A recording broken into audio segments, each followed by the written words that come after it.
Y el 16 de agosto se produjo el cambio de mando, se produjo una histórica toma de posesión del presidente Luis Abinader Corona y de la vicepresidente Raquel Peña Rodríguez. Histórica primero porque después de 8 años de gobierno de Danilo Medina vino el cambio de partido. Histórica porque se hace luego de unas elecciones en tiempo de pandemia y la toma de posesión también con las restricciones propias de la pandemia, propia del tiempo de coronavirus. Esta toma de posesión contó con la presencia de Mike Pompeo. ¿Por qué comenzamos con la presencia del poderosísimo Mike Pompeo? Porque Mike Pompeo fue un protagonista durante todo este proceso, desde antes de las elecciones. Incluso algunos le imputan intervención cuando aquella jornada de posibilidad de reformar la Constitución para un tercer periodo del presidente Danilo Medina. La llamada de Pompeo se hizo famosa, no se sabe realmente qué se dijo o qué no se dijo. Sin embargo, esta llegada, reitero, del poderoso Mike Pompeo tuvo una característica. El hombre estuvo en todas las actividades propias y protocolares del cambio de gobierno, del cambio de mando, en las actividades que tenían que ver con la asunción al poder de las nuevas autoridades.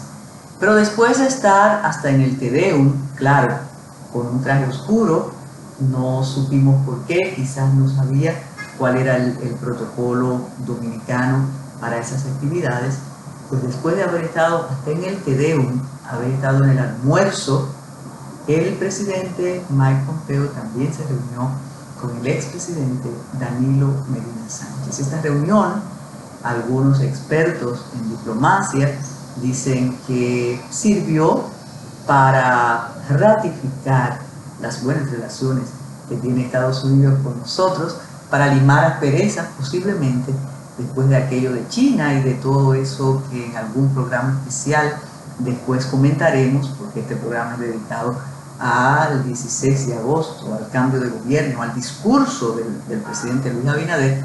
Pero algunos dicen que también es para desmentir algunos rumores de disgusto con el presidente Danilo Medina.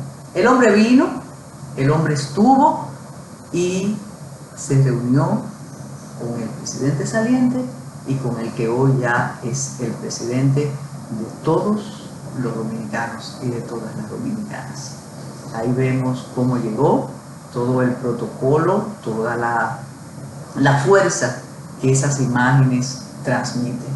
Por cierto, y antes de entrar en los detalles del discurso, algunos observadores internacionales no estuvieron contentos con el almuerzo, y así lo comentaban, porque decían que en tiempo de pandemia no se debía hacer eso, pero de acuerdo con los informes se hizo ese almuerzo contando con todas las previsiones sanitarias del lugar.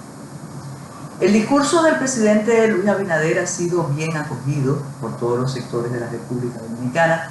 Fue un discurso realista, fue un discurso esperanzador, fue un discurso que no omitió en ningún momento la situación gravísima sanitaria que enfrenta este nuevo gobierno, que enfrenta este nuevo equipo, y que además, aunque suene muy idealista, es una situación que debía unir las voluntades y unir los buenos deseos de todo el pueblo dominicano. Cuando digo de todo el pueblo dominicano me doy cuenta que es una imagen improcedente, eso de unir el pueblo dominicano, ya eso constituyen imágenes ni siquiera con aval sociológico, antropológico, sino que en momentos como estos se necesita que la ciudadanía colabore, coopere y deje algunas actitudes para tratar de que la crisis económica provocada por la crisis sanitaria pueda ser enfrentada como aquel archiconocido discurso de Winston Churchill, aquel reclamo con sangre, sudor y lágrimas, y que todos comprendamos que es una situación muy difícil y que solo con la voluntad y el compromiso comunitario puede enfrentarse.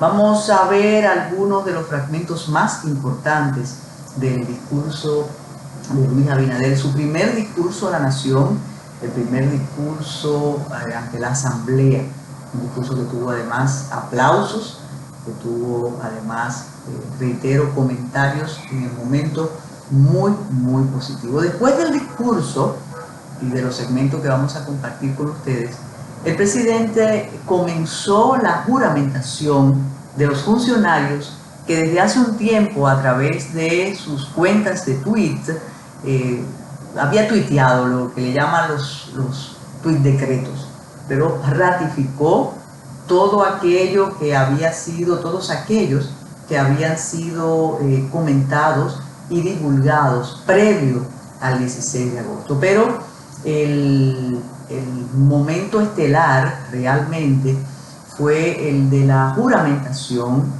de la Procuradora General de la Nación, de la Procuradora General de la Nación, Miriam Germán Brito, y de la Procuradora Adjunta, Jenny Berenice Reynoso.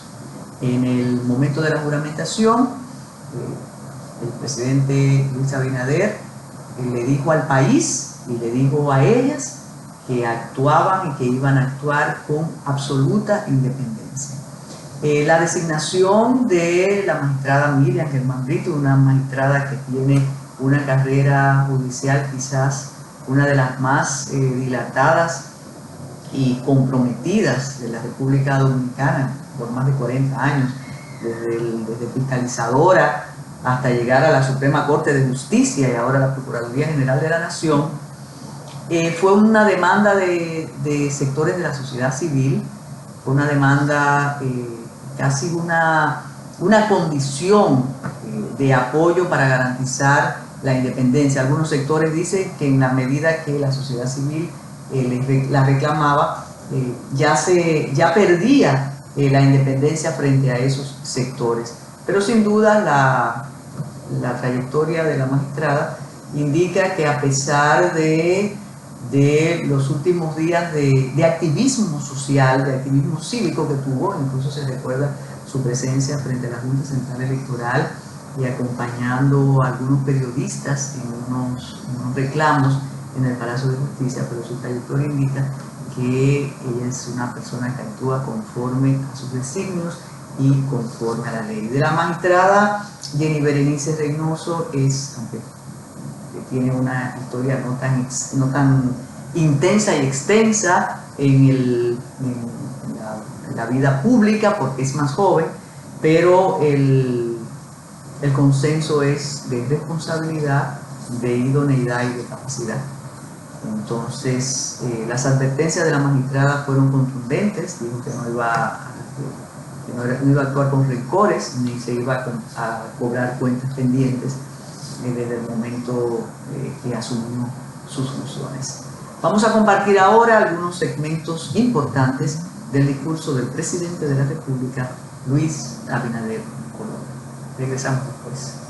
Un periodo en el que no van a faltar las dificultades ni los retos, pero tampoco la determinación para solucionarlas ni el trabajo para superarlos.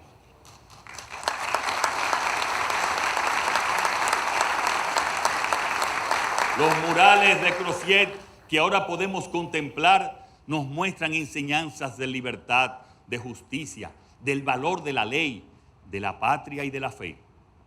Pero a pesar de la inspiración y el orgullo que nos producen estas pinturas, no voy a engañar a nadie con palabras dulces, promesas huecas, ni horizontes falsos, porque ni la altísima magistratura que hoy asumo, ni la decencia me permitirían semejante irresponsabilidad, porque vivimos una de las horas más difíciles de nuestra historia, para la que no contamos con precedentes ni disponemos de recetas probadas, porque sencillamente no existen. Aún así, en este día solemne ofrezco el trabajo y el diálogo ilimitado para que entre todos salir adelante y salir adelante más fuertes, más unidos y cargados de esperanza. Tal empeño será posible porque vamos a reestructurar la arquitectura institucional del Estado para eliminar los organismos e instituciones innecesarias o con duplicidad de funciones, y destinaremos esos fondos a la inclusión de más de 2 millones de ciudadanos al seguro familiar de salud, de forma que para diciembre de este año la salud pública dominicana será universal y gratuita.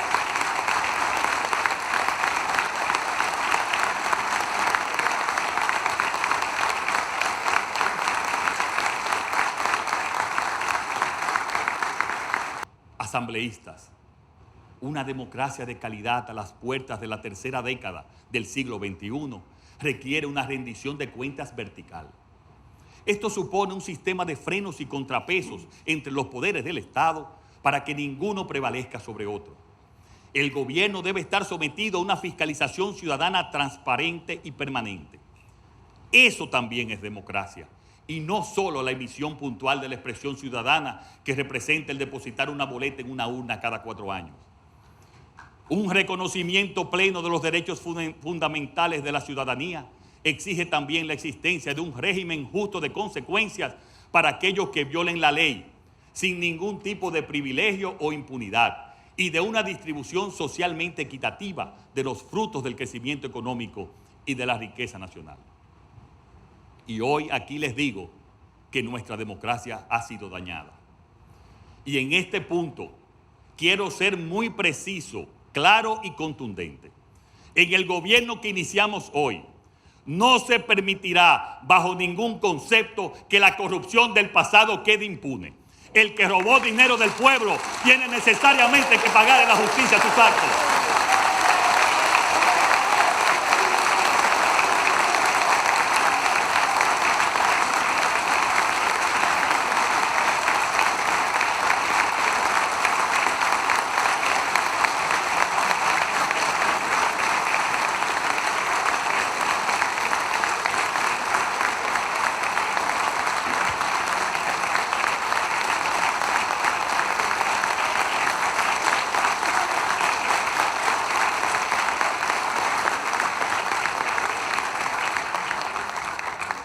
De igual manera, quiero hacerles una advertencia a los nuevos funcionarios que me acompañarán en el gobierno del cambio.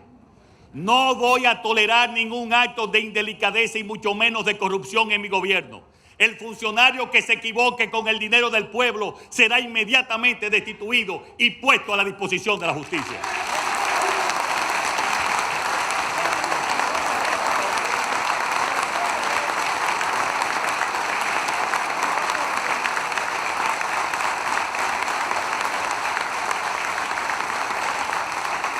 Estamos convencidos de que la corrupción de arriba incentiva la de abajo, que es la delincuencia, y que se traduce en inseguridad, y ambas tienen que ser combatidas sin tregua. Quiero reiterar para que nadie se confunda que no habrá impunidad para la corrupción del pasado, ni tampoco para la que se comete en el futuro. Estoy comprometido con el pueblo dominicano, con mi familia, con la memoria de mi padre, a encabezar un gobierno transparente y ético, donde el dinero del pueblo se maneje con total y absoluta pulcritud. Como ven, pueblo dominicano, los retos son difíciles y habrá quien sienta que su ánimo flaquea ante la colosal magnitud de la tarea. No es el caso de los dominicanos y dominicanas, y gracias a su inspiración, tampoco el de su presidente.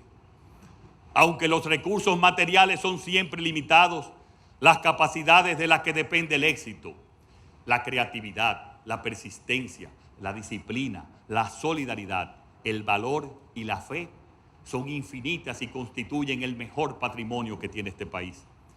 Sin embargo, estos dones no servirán de nada sin unidad de acción. Una unidad que nos concierne a todos por encima de siglas, ideologías y partidismo. El camino es largo y oscuro, y quien tenga la tentación de recorrerlo solo y sin luces no llegará a ninguna parte. Por ello, en los próximos días me reuniré con todo el liderazgo nacional para abordar y discutir juntos las soluciones que requiere nuestro país.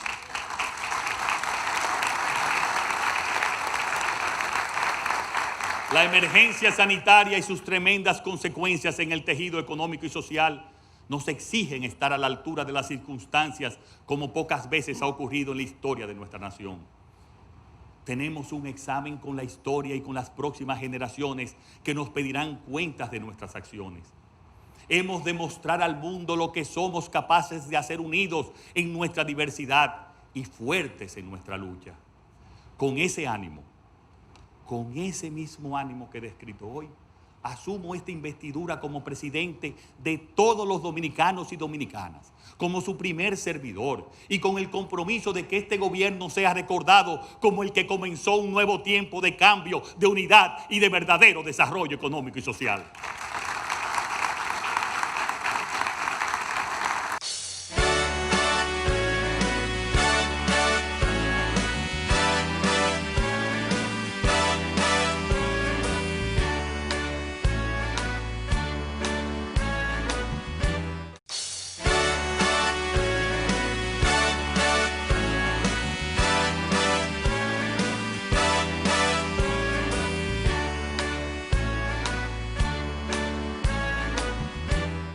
Y tal como decíamos en el segmento anterior, el discurso pronunciado por el presidente de la República, y tal como vimos en el segmento anterior, tuvo momentos de grandes ovaciones, de aplausos y de aceptación por el público presente y luego por las personas que comentaron el contenido.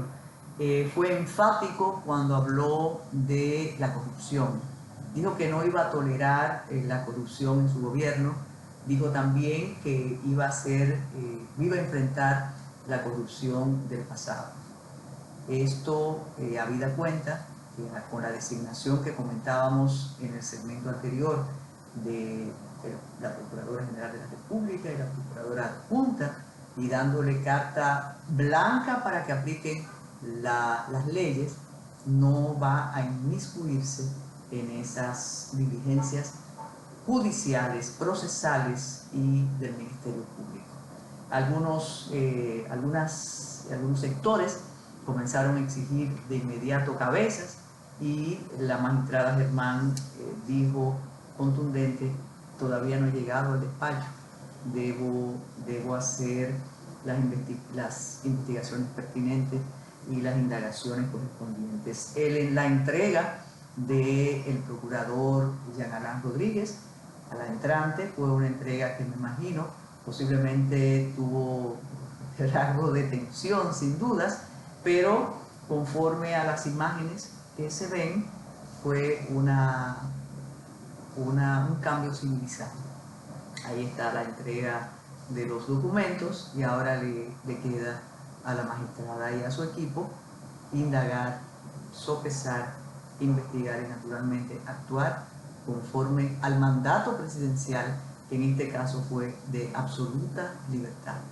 Vamos a ver estos segmentos del discurso del presidente Abinader Corona. Después de estos segmentos vamos a compartir con ustedes las medidas sanitarias para tratar de contrarrestar el embate del coronavirus, para tratar de evitar los contagios. Adelante con el discurso. Las direcciones provinciales y de área de los diferentes centros y sobre todo del Ministerio de Salud. Todo esto para intensificar lo que es la identificación de las personas con el virus y el rastreo de sus contactos. La distribución de kits para lo que es el buen manejo de casos leves, que incluyen mascarillas, acetaminofén, vitaminas, gel de higiene de manos y materiales educativos. También ampliaremos las acciones de educación, comunicación de riesgos y prevención del COVID-19. Con el objetivo de agilizar lo que es la entrega de los resultados y aumentar de unas 3.000 pruebas, que son las que se están haciendo hoy día, a más de 7.000 pruebas diarias con relación a la toma de muestras PCR por día, y poder acercar a toda la población este servicio, pues nosotros estamos tomando una serie de medidas. La primera es que estamos en proceso de habilitación y equipamiento de 10 laboratorios de los hospitales regionales en las diferentes regiones de nuestro país. Entre esos hospitales, pues tenemos que nombrar el Luis Bogar en Mao, el Morillo King de La Vega, el Cabral Ibáez de Santiago, el Antonio Musa en San Pedro, el Juan Pablo Pina en San Cristóbal, el Taiwán en Asua, el Luis E. Aybar, la Ciudad Sanitaria de Santo Domingo, el Ricardo Limardo en Puerto Plata, San Vicente de Paúl en San Francisco y Jaime Mota de Barahona. Sino que no podemos descuidar lo que es el sistema de salud con otras enfermedades y otras atenciones preventivas que es necesario enfrentar para garantizar una buena salud de todo el pueblo dominicano. Por tanto, iniciamos lo que es el proceso de normalización de la provisión de servicios de salud colectiva, activando los 22 programas de salud colectiva desatendidos, paralizados o semiparalizados por la atención de la pandemia. El efecto de esto, por ejemplo, ha sido el incremento de un 13% en la mortalidad materna y en la notificación de casos de difteria. Mis palabras para concluir hoy es decirle que esta es una acción que tiene que ser de todo el país. Solo todos unidos, conscientes, siguiendo las directrices consensuadas con los sectores que hemos diseñado, tanto para la prevención como también para el tratamiento del COVID, podemos nosotros mejorar sustancialmente y vencer a esta enfermedad. Pero tenemos que participar todos. Por eso le pedí al presidente del Colegio Médico, Waldo Ariel, que nos acompañara junto con todo el colegio para incorporarlo tanto al diseño de las políticas como también a la ejecución de estas políticas. Que el Colegio Médico nos acompañe en el gobierno en esta gran tarea sin precedentes para combatir esta pandemia. Yo estoy confiado de que con estas medidas, en la cual vamos a aumentar la capacidad de pruebas hasta 7,000 pruebas de PCR.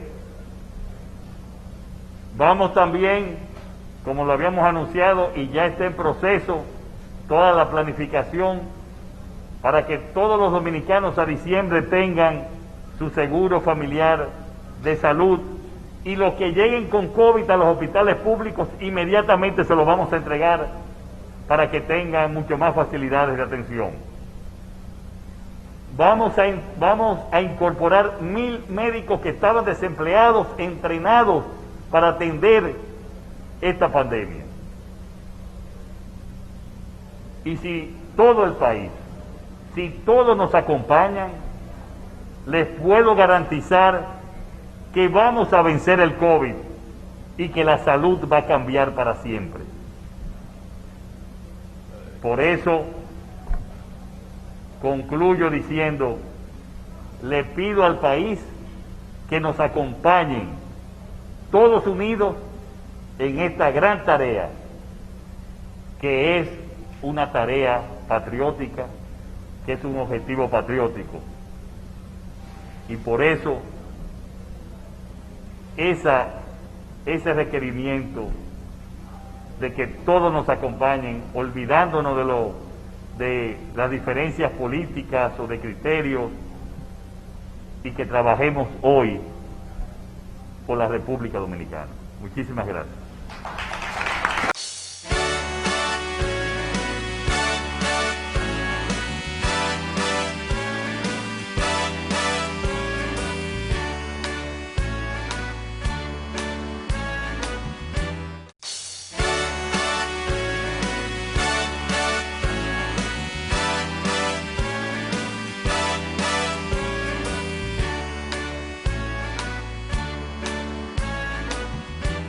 La primera comparecencia del equipo sanitario del nuevo gobierno contó con la presencia del presidente de la República y la vicepresidenta de la República.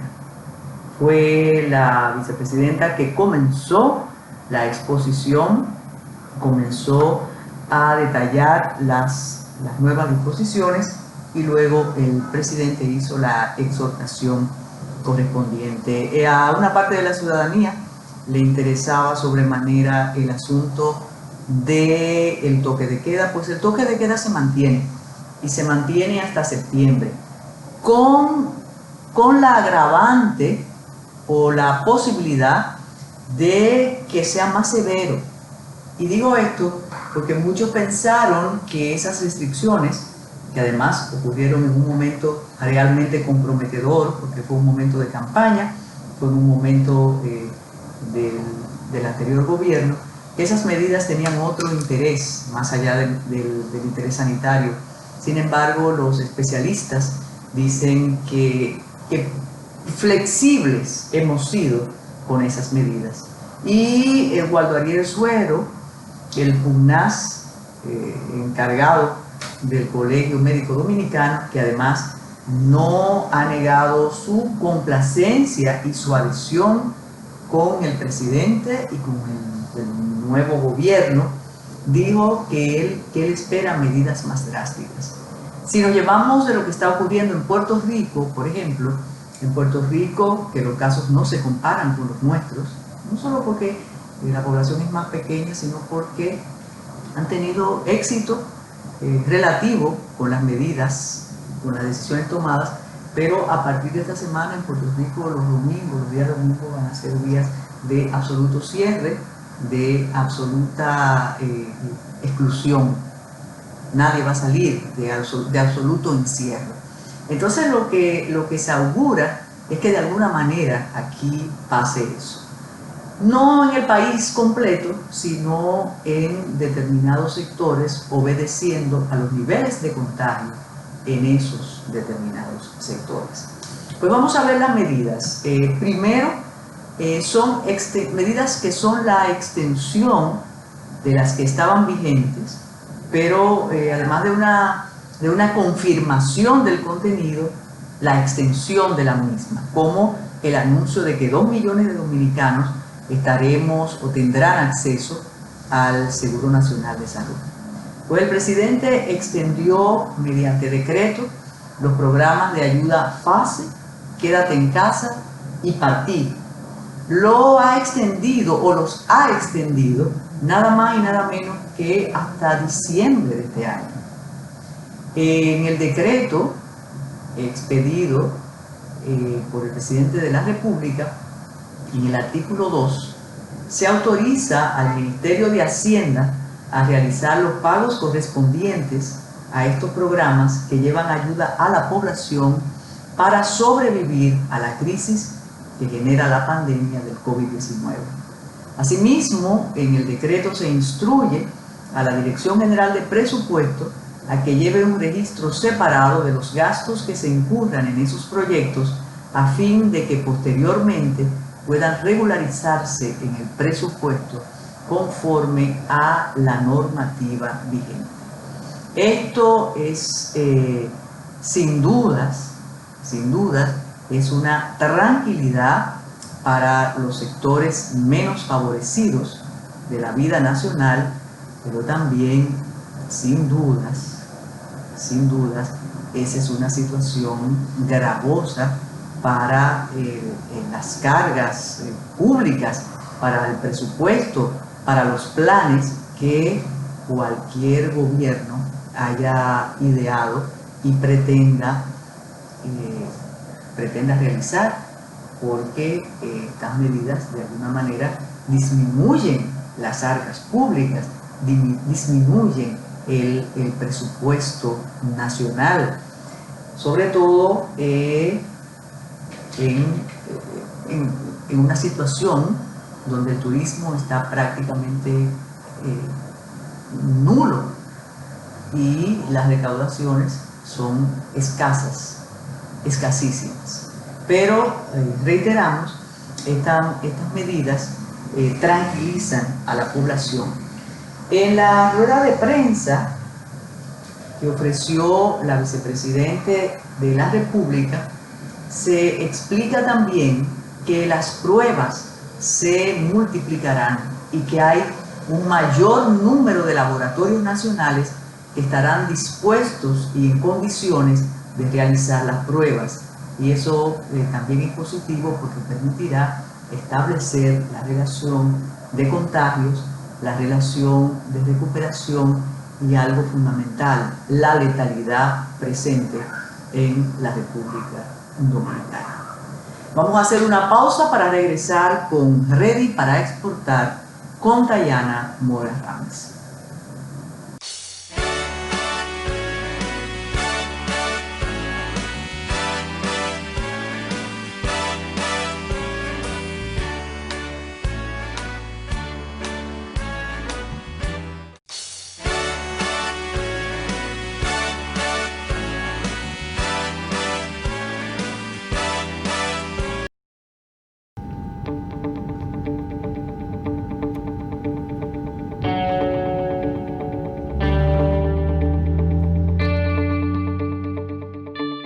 Muy buenas amigos de Ready para Exportar.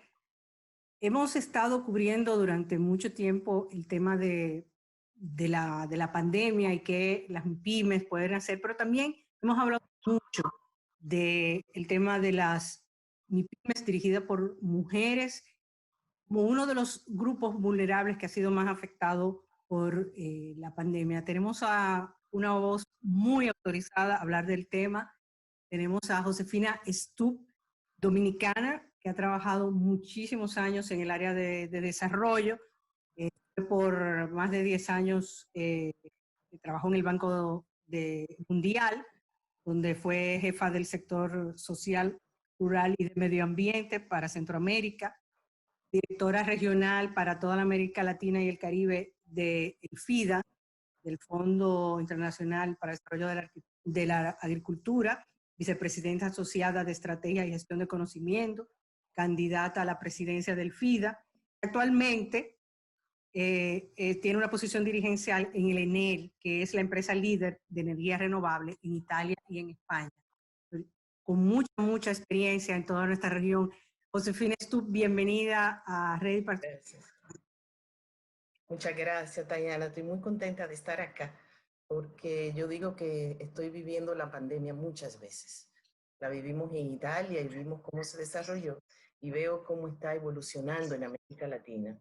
Y lo veo con mucha tristeza porque hemos perdido mucha gente, pero además con mucha preocupación porque los retos que tenemos por delante nos deben llevar a pensar seriamente.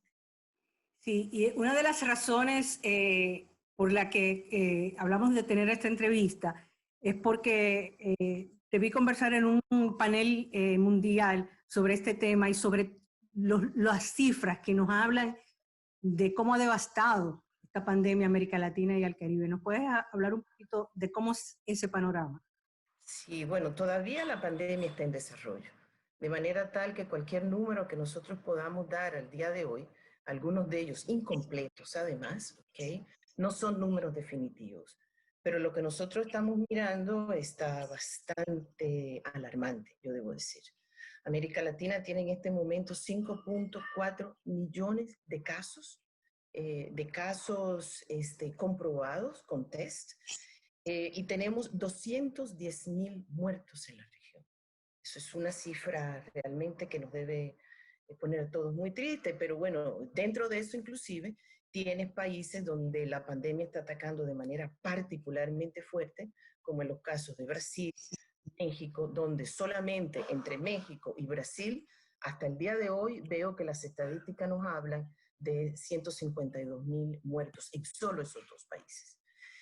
Eso sin desagregar todavía mucho más, donde nos lleva de nuevo al punto donde yo creo que es el punto principal que debe llevarnos a reflexionar esta pandemia una vez, desde ahora y una vez que nosotros la superemos, que es el tema de cómo esta pandemia ha, yo le llamo, desnudado la inequidad que existe en América Latina. Esos números que nosotros estamos viendo de casos y de muertes se reflejan de manera todavía mucho más fuerte en regiones como las regiones amazónicas, donde tenemos las comunidades indígenas que viven en condiciones de extrema pobreza, las comunidades afrodescendientes, que en América Latina son 20, 30 millones de afrodescendientes, pero además el tema de las mujeres, que es un tema que a mí me preocupa tremendamente. Entonces yo creo que nosotros estamos frente a una situación realmente muy complicada, muy difícil, porque la pandemia ha roto una cantidad de cadenas de producción y distribución con consecuencias muy fuertes en términos de lo que es la capacidad de los países de tener las medicinas que necesitan, la comida que necesitan, los insumos que necesitan. O sea, a nivel macro hay una situación realmente muy fuerte. Pero además yo debo decir que, o sea, si uno toma lo que ha sido de nuevo la historia de América Latina y volvemos al tema de la inequidad, nosotros encontramos que a pesar de que América Latina y el Caribe están considerados como países de ingreso medio, quiere decir países que tienen un crecimiento macroeconómico de alto nivel, tú encontrabas antes de la pandemia que alrededor del 40-45% de los latinoamericanos y caribeños eran pobres o muy pobres. Esta pandemia está golpeando todavía mucho más esos números. ¿Por qué? Por dos razones. Primero, como hemos dicho, porque se han roto las cadenas y con ellas se pierde el empleo, se cierran las empresas, se cierran las industrias, pero además porque vamos a ver, de acuerdo con la CEPAL, 30 millones de pobres más en América Latina. Eso yo creo que es una cosa muy, o sea, es muy seria para nuestra región, porque la recuperación de esos 30 millones nos va a tomar mucho más años de lo que nosotros realmente necesitábamos para recuperar la región. Y dentro de esos 30 millones de pobres que se esperan, se están esperando unos 37, 40 millones de desempleados. Ojo, que en el caso de América Latina, la mayor parte del empleo, alrededor del 60%, viene de las medianas y pequeñas empresas. Y dentro de las medianas y pequeñas empresas, entonces tenemos que una gran mayoría de ellas son mujeres. Debo decir entonces que el impacto de esta crisis, es cierto que el virus le puede dar a todo el mundo, pero no es cierto que el virus es totalmente igualitario para todo el mundo. Su impacto y su efecto se siente más en ciertos sectores que ya han estado excluidos de los desarrollos de los países. Yo lo dejo ahí para seguir en algunas cosas, porque quiero entrar en otros temas. Sí, claro. Como tú dices, es un panorama que nos obliga a repensar en qué, yo creo que una parte de América Latina, y creo que en eso podemos incluir a la República Dominicana, nos pensábamos montados en un carro de desarrollo que iba avanzando hacia adelante y veíamos ciertos progresos porque y pensábamos que, bueno, estamos en marcha hacia allá. Y ahora con todas esas cifras tenemos que replantearnos qué necesitamos hacer inclusive para volver a donde estábamos. Bueno, dos cosas. Yo estoy de acuerdo contigo de que esta crisis tenemos que verla en su tristeza y en su impacto, pero también es una oportunidad. Creo que por todas partes estamos oyendo que we need to build back better. Pero yo le quiero agregar a eso, we need to build back better con las mujeres también, que son las que al final también están sufriendo la mayor parte del impacto de esto, porque las mujeres ganan menos, están en posiciones menos favorables en el sector salud, en el sector educación, en todos los sectores. Entonces, para construir mejor hacia el futuro, yo creo que la dirección y el compromiso que tiene que tener la región tiene que ver con bajar las inequidades que hay. ¿Qué significa eso en términos prácticos? Nosotros en América Latina, a pesar del gran crecimiento macroeconómico, en promedio solo hemos dedicado el 2% del Producto Interno Bruto a la salud. Cuando, de acuerdo con la Oficina Panamericana de la Salud, América Latina debía estar invirtiendo el 6% del Producto Interno Bruto en salud. Eso es para comenzar. Pero no solamente poner la cantidad de dinero, sino asegurarse que los sistemas de salud pública, donde la mayor parte de la gente a la que accesa son los pobres, ¿okay? No esté descentralizado. Todo lo que nosotros tenemos en nuestro haber del impacto del COVID es sobre todo en el área urbana. En las áreas rurales, probablemente República Dominicana también, pero tú tienes países como Perú, como Colombia, donde en los sectores rurales tú no tienes la capacidad de responder hospitales, camas, servicios públicos, de manera tal que en ese reconstruir hay que reconstruir mayor cantidad de recursos, pero además de manera más descentralizada. Yo creo que además del tema de salud, es fundamental el tema de la recuperación económica del cotidiano de la gente. Y esa recuperación económica tiene para mí dos canales principales a nivel de la microeconomía. Primero, lo que tiene que ver con el canal de las medianas y pequeñas empresas. Aportan el 60% del crecimiento y el 40% o más en el empleo. Para poder regenerar las economías de manera mucho más distributiva, el apoyo a las pequeñas y medianas empresas es fundamental. ¿Y en qué se traduce eso? Digamos que no solamente facilidades de crédito, pero facilidades de crédito a tiempo, en las condiciones en que necesita y para los sectores que realmente van a generar un beneficio, no solamente para la empresa, sino también para la comunidad alrededor. Tenemos que recuperar todo lo que tiene que ver con derechos de las mujeres y los hombres en términos de propiedades, la propiedad de la tierra, la propiedad de los bienes, que hasta ahora en casi toda la región para los pobres ha sido una cosa no completa. ¿Cuántas mujeres tienen derecho a tener una propiedad de su casa y mantener la propiedad de su casa y garantizarla en tiempos de una crisis? Yo creo que la segunda parte es que es absolutamente necesario mantener, por lo menos por un tiempo, lo que se llaman los programas de transferencia condicional. Millones y millones de personas en América Latina han podido superar un poco, salir de la extrema pobreza a partir de los programas de apoyo social. Personalmente creo que lo hemos tratado como la panacea para la reducción de pobreza y no lo son. Creo que tienen que ir acompañados con actividades productivas y económicas, pero es una realidad que esos programas sociales que puedan llegar a todos es fundamental. Y ahí de nuevo quiero volver a hablar de las mujeres. La mayor parte de los programas sociales de transferencia social se hacen a través de las mujeres y tiene que seguir siendo de esa manera. Las mujeres como recipiente, las mujeres como administradoras y las mujeres como sujeto de lo que es una economía, tanto a nivel familiar como a nivel nacional.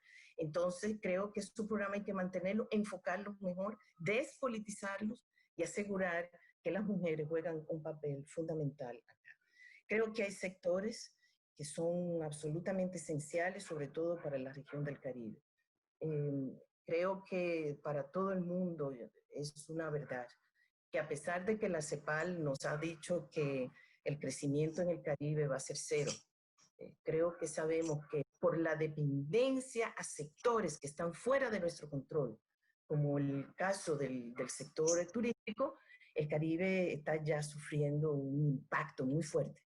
No solamente el turismo como hoteles, sino toda la economía que se desarrolla alrededor. Los productores que le venden, las mujeres que procesan, los trabajadores y las trabajadoras, de los cuales, como habíamos dicho, en el sector turístico, las mujeres juegan un papel muy importante. Entonces yo creo que hay que construir y construir mejor, pero esta vez construir teniendo en cuenta que mientras más se distribuye la producción, la distribución de bienes y servicios, pues bueno, más distributivo sería ese nuevo futuro que nosotros estamos buscando.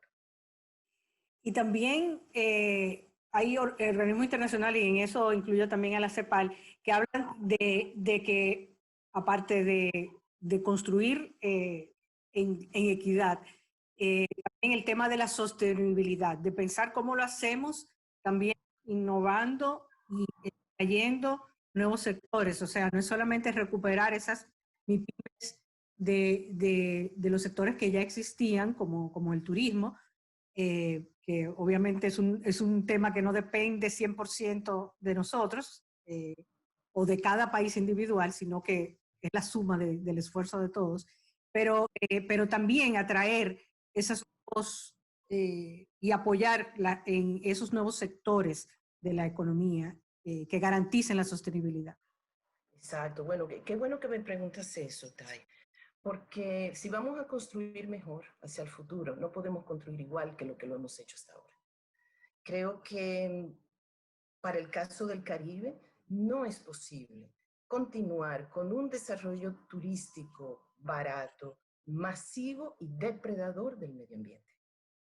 Entonces, hay países en el mundo y nosotros dentro de la región de América Latina y el Caribe tenemos modelos diferentes que son mucho más sostenibles, no tan solo en términos ambientales, sino en términos de lo que en este momento se está hablando en Europa y donde yo estoy viviendo, que es la creación de valor compartido. No es suficiente llevarte 7 millones de turistas, encerrarlos en un hotel, no tan solo porque no es seguro, sino porque alrededor lo que tienes es una cosa invivible. Entonces, cualquier manera de recuperar la economía que tengamos por delante tiene que incluir a las comunidades que están alrededor de esas inversiones y tienen que ser inversiones que no disminuyan la capacidad que nosotros tenemos en términos ambientales, porque las consecuencias se están sufriendo como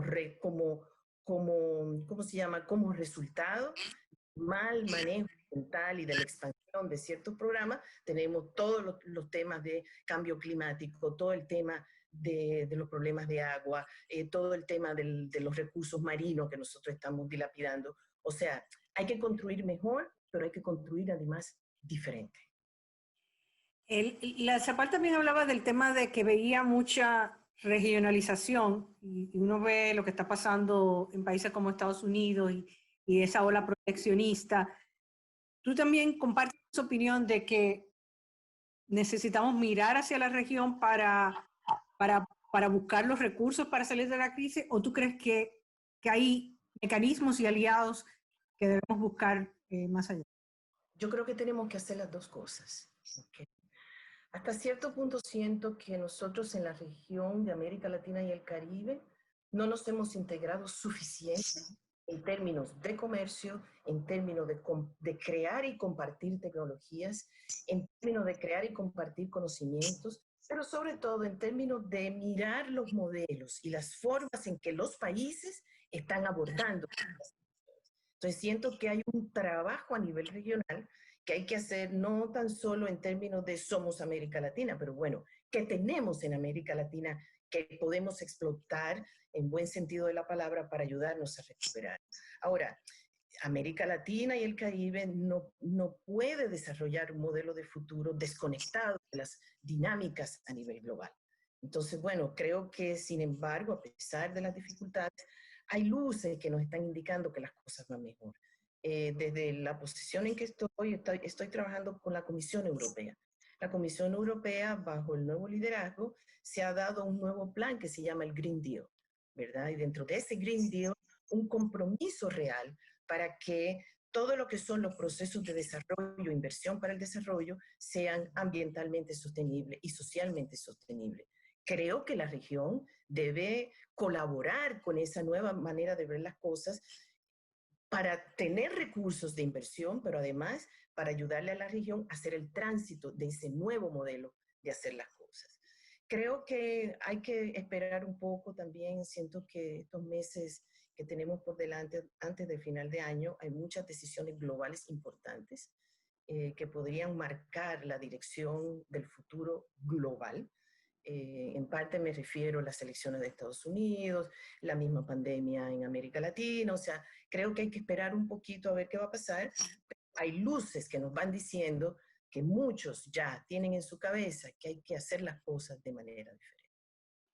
Bueno, lamentablemente casi se nos acaba el tiempo, pero con toda tu experiencia, esa visión global que tienes, estamos también en una coyuntura nueva en nuestro país, tenemos un nuevo gobierno, y eso, junto con la realidad de que todos nos tenemos que replantear, tanto a nivel de país como a nivel de individuo, como a nivel de empresa, cómo hacemos de ahora en adelante.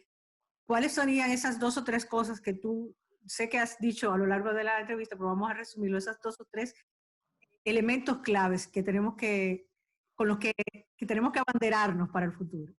Correcto. Yo creo que nosotros ante todo tenemos que controlar la pandemia, sobre todo, ¿verdad? Controlar la pandemia implica que las actividades económicas pueden retomarse. Hasta que nosotros no logremos eso, yo pienso que va a ser muy difícil. Y retomar la pandemia en el sentido de, al mismo tiempo, ¿verdad?, ir construyendo las capacidades en el sector salud que estaban mal y que van a quedar peor porque han estado bajo mucho estrés y mucha presión. Entonces creo que hay que, ante todo, tomar el control de la situación de salud. Y luego de eso creo que hay que trabajar muy fuerte para recuperar la macroeconomía, de balancear con los grandes sectores económicos, ¿verdad? El turismo, hecho de manera diferente, ojalá de manera más verde, ojalá de manera menos nerviosa, ¿verdad? Las remesas entiendo que han seguido llegando, pero además nosotros necesitamos ver de qué manera podemos traer capitales extranjeros para acelerar la creación de empleo. Entonces siento como que hay ahí un paquete que tenemos que trabajar. El otro paquete es que a nivel social, yo creo que nuestro país necesita un nuevo contrato social.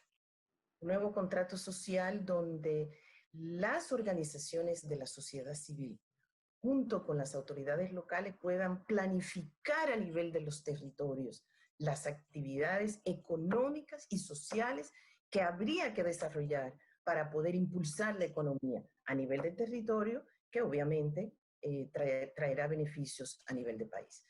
Solamente muy brevemente, antes de terminar, Tayana, yo veo que en las últimas semanas ha habido una serie de diálogos en algunas provincias y cabeceras de provincias en relación con las organizaciones locales y autoridades locales sobre qué hacer para contener el virus.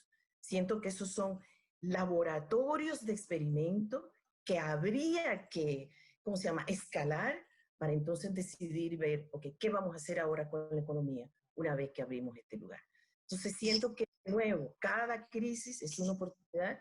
Lo que tenemos es que pensar no solamente en la macroeconomía, el crecimiento, sino la vida cotidiana de la gente y sus empresas. Bueno, lamentablemente lo tenemos que dar ahí. Muchísimas gracias, Josefina Stubb, por haber estado con nosotros en Ready para Exportar, y a ustedes muchísimas gracias por su sintonía. Nos vemos la próxima semana en Ready para Exportar y en Metrópolis.